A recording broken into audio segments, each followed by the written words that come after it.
दोस्तों, आज हम द कश्मीर फाइल्स मूवी को एक्सप्लेन करने वाले हैं, लेकिन इससे पहले अगर आपको हमारा काम पसंद आता है तो वीडियो को लाइक करना मत भूलिएगा।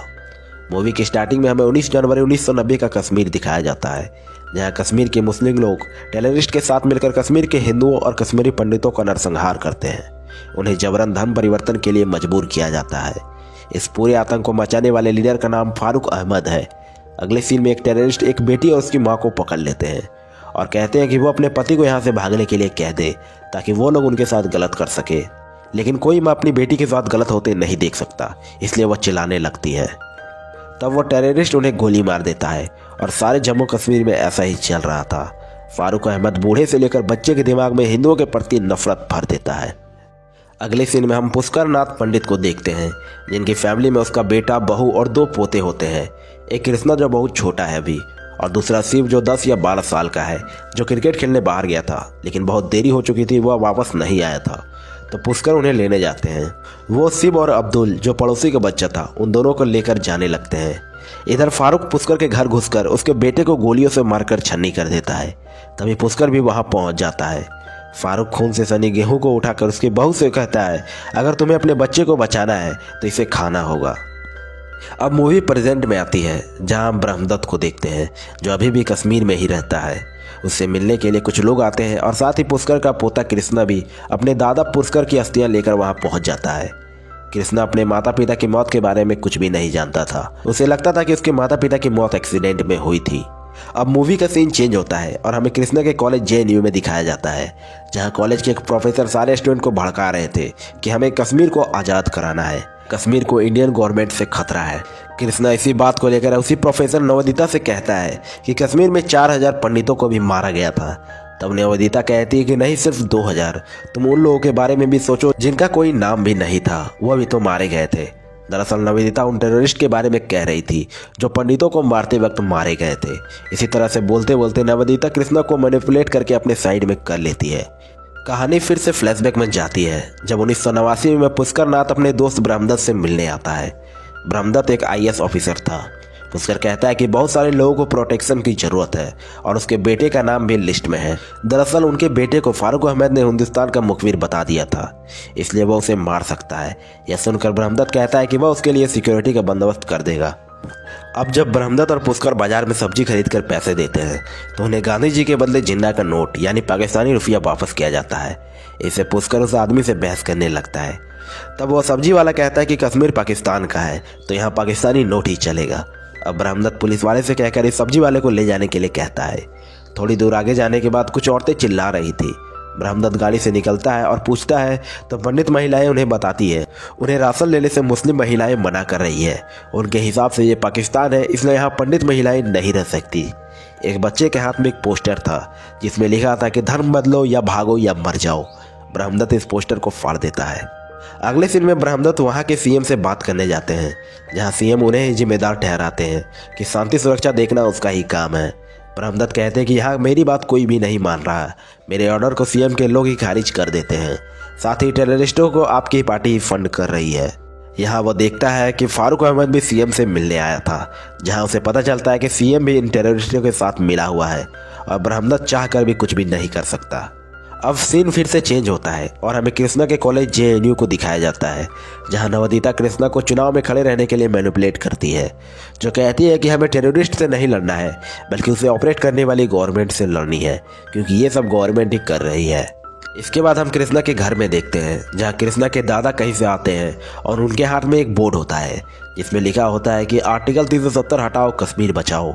यहाँ कृष्णा के दादा कृष्णा पर गुस्सा करते हैं, क्योंकि उन्होंने अखबार में पढ़ा था कि कृष्णा कॉलेज में प्रेसिडेंट के लिए खड़ा हो रहा है और वो नहीं चाहते कि कृष्णा पॉलिटिक्स में जाए।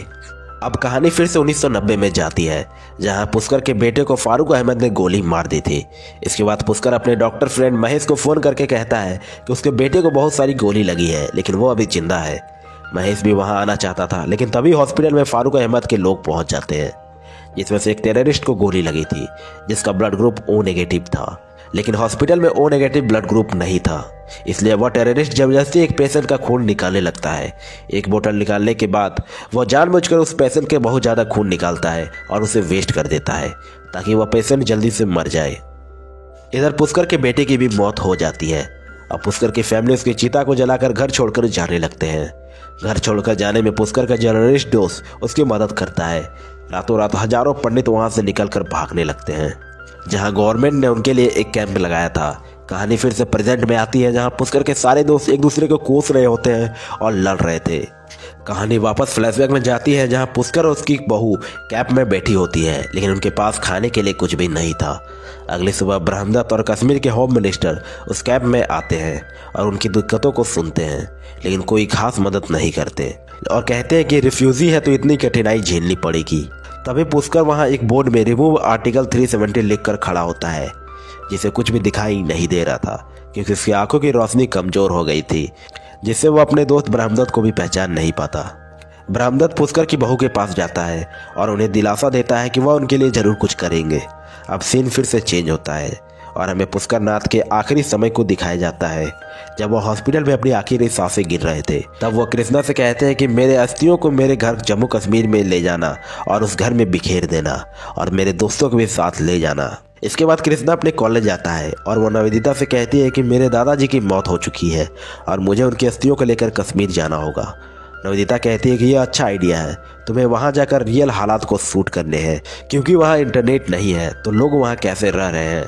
दरअसल ये समय उस वक्त का था जब कश्मीर में 370 हटाया गया था। इसके बाद कृष्णा अपने दादा की अस्थियों को लेकर और उनके दोस्तों के साथ कश्मीर के घर में जाता है और अपनी दादा की अस्थियों को उस घर में बिखेर देता है। इसके बाद कृष्णा अपने काम में लग जाता है। वह अपने फ़ोन में वहाँ के लोकल लोगों की प्रॉब्लम्स को रिकॉर्ड करने लगता है। वह भी इंडियन गवर्नमेंट को ही इसके लिए जिम्मेदार ठहरा रहे थे। इसके बाद कृष्णा फारूक से मिलता है, जिसने कृष्णा के फादर को मारा था, लेकिन कृष्णा को यह मालूम नहीं था।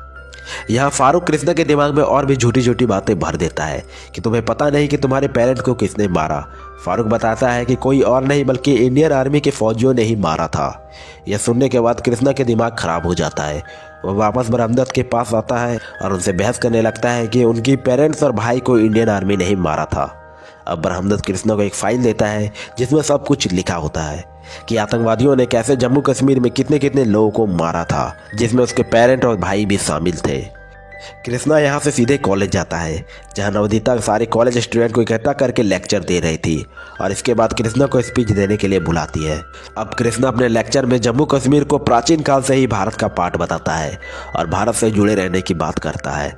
यहाँ एक इमोशनल लेक्चर होता है जिसे सुनने के बाद सारे स्टूडेंट तालियां बजाने लगते हैं। मूवी के लास्ट में हमें दिखाया जाता है कि किस तरह से कश्मीर में आतंकवादी फौजियों की ड्रेस पहनकर सभी पंडितों को एक तरफ बुलाते हैं, जहां कृष्णा की मां और उसका भाई शिवा भी होता है। फारूक अहमद पूरी भीड़ के सामने कृष्णा की मां के कपड़े फाड़ देता है, जिससे वह शर्मसार हो जाती है। जिसके बाद वह सभी पंडितों को सबक सिखाने के लिए एक ऊँट कटर से उसकी माँ को जिंदा चीर देता है। अब रात के समय में फारूक 20-25 पंडितों को एक लाइन से खड़ा करता है और उन सभी को गोली मार देता है, जिसमें कृष्णा का भाई शिवा भी शामिल था और मूवी का यहीं पर दी एंड हो जाता है।